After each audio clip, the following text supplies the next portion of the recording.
વડોદરામાં સમાસાવલી વિસ્તારમાં યુવતીના અપહરણ મામલે મોટો ઘટસ્ફોટ થયો છે। પીડિતાએ પોલીસ ફરિયાદ નોંધાવી છે।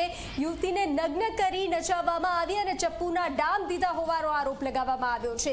યુવતીનું પૈસાની લેતી દેતીમાં અપહરણ થયું હોવાનો ખુલાસો થયો છે। કારમાં આવેલા 3 આરોપીઓએ યુવતીને લઈ જઈ માર માર્યો હતો। સ્પા સેન્ટરમાં જ કામ કરતી યુવતીએ પોતાના પતિ સાથે મળી અને અપહરણ કરાવ્યું હતું। પોલીસે યુવતીની ફરિયાદના આધારે 3 આરોપીઓની ધરપકડ કરી છે।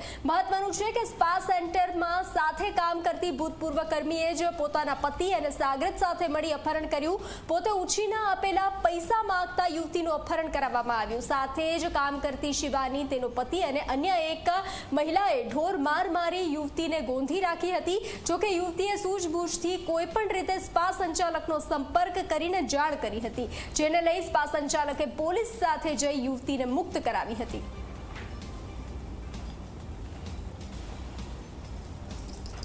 વેલનેસ સ્પા નામના કેન્દ્રમાં કામ કરતા હતા અને તેમને અહીંયાથી વાહનમાં લઈ જઈને જુદા જુદા વિસ્તારમાં અને તાંદલજા વિસ્તારમાં લઈ જવામાં આવ્યા હતા અને ત્યાં એમને માર મારવામાં આવ્યો હતો। એ પ્રકારની એમની ફરિયાદ છે।